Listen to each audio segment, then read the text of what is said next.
Just into CNN, more than 140 Republican and conservative leaders have just signed a statement condemning the Republican National Committee's censure of GOP Congress members Liz Cheney and Adam Kinzinger. The list includes several former members of Congress and government officials. The RNC, as you'll recall, just censured Cheney and Kinzinger for their involvement with the investigation of the January 6th insurrection. And as part of the statement, the RNC accuses the two GOP lawmakers of participating in a Democratic-led persecution of what they call ordinary citizens engaged in, quote, legitimate political discourse. Now, the same day as the censure, the Justice Department released disturbing new graphic video of what the RNC calls this legitimate political discourse. These are people attacking police officers. They're calling for lawmakers, including then Vice President Mike Pence, to be dragged through the streets. There was a gallows erected outside of the Capitol. Legitimate political discourse here. Stephanie Grisham is a former Trump White House press secretary, communications director, and she's the author of the book, I'll Take Your Questions Now, What I Saw in the Trump White House. Michael Fanone is a former D.C. Metropolitan Police officer who was attacked and injured during the Capitol riot. Stephanie, I'm going to start with you because we just got in this list of more than 140 Republicans, former officials, as Allison said, former elected officials. What does this say about your party that the RNC now says what we watched was legitimate political discourse and that these two Republican House members should be punished for trying to get to the bottom of what led to that?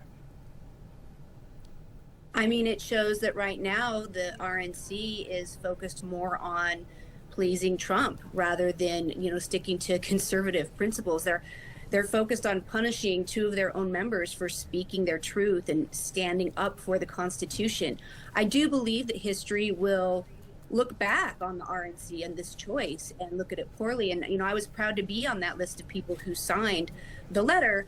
I do believe there's power in numbers, and I think we're starting to slowly chip away at this really big, ugly boulder that the RNC has become.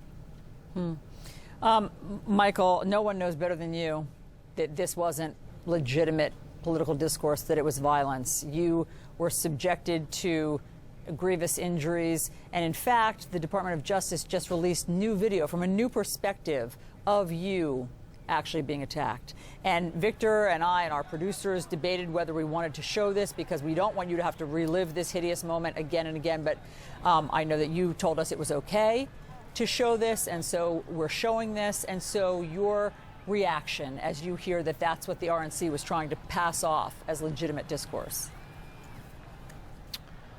Well, first, I think the RNC has become the political wing of the Proud Boys, Oath Keepers, and Three Percenters. They seem to be, well, let me say this. Again, I was there on January 6th. I didn't see any political discourse. What I saw was violent insurrectionists threatening and assaulting police officers, breaking through police lines and barricades, and causing destruction and physical injury in doing so. Yeah. And Stephanie, as I said, that those insurrectionists, some of them shouting, "Hang Mike Pence," because the former president lied to them and said that he had under his purview, he could essentially overturn the election. And the January 6th committee has spoken with Mark Short, his former chief of staff. They've spoken with Greg Jacobs, one of his top aides. Mark Short was asked over the weekend about the potential for subpoenaing the former vice president. Here's what he said. I think it's very different to subpoena a former vice president to talk about private conversations he had with the President of the United States. It's never happened before, and I think we have some significant concerns about the committee, Chuck. The committee truly is not really a bipartisan committee. And then after that, we heard from Zoe Lofgren, who is a member of that committee. She heard that interview, and here's what she said. I heard Mr. Short's comment that, we wouldn't want to ask him about his conversations with the president. It's not clear that that would be off the table, but clearly the conversations that the vice president had with Professor Eastman and others are of interest, but we may find out everything we need to know from other sources. So what do you think? Is this the time to, they say it's unprecedented, a lot of this is unprecedented, to subpoena the former vice president to get answers about the pressure from the former vice president and the scheme to try to overturn the election? You know, I see where Mark is coming from. I worked with him extensively, and he was a very pragmatic voice of reason in the White House quite often. I do see where he's coming from. However, as you just said, this is all unprecedented. I would hope that perhaps Vice President Pence would go and just speak to them voluntarily. And I believe that the January 6th committee would keep it targeted to that day. And, you know, some of the orders he was given or things that were asked of him, I don't think they have to get into some of the more private conversations between a president and a vice president, which I do believe can be very sacred. I hope that Mike Pence will speak to them. I think that he, of all people, has so much insight and so much to say.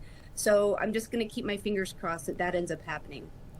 Michael, speaking of former Vice President Pence, as you know, the violence that day, what precipitated it was that violent mob thought erroneously and had been told that Mike Pence could, you know, overrule the voters of the United States. And this past weekend, on Friday, we heard for the first time former Vice President Mike Pence say that Donald Trump was wrong. And I just want to play it for anyone who missed it.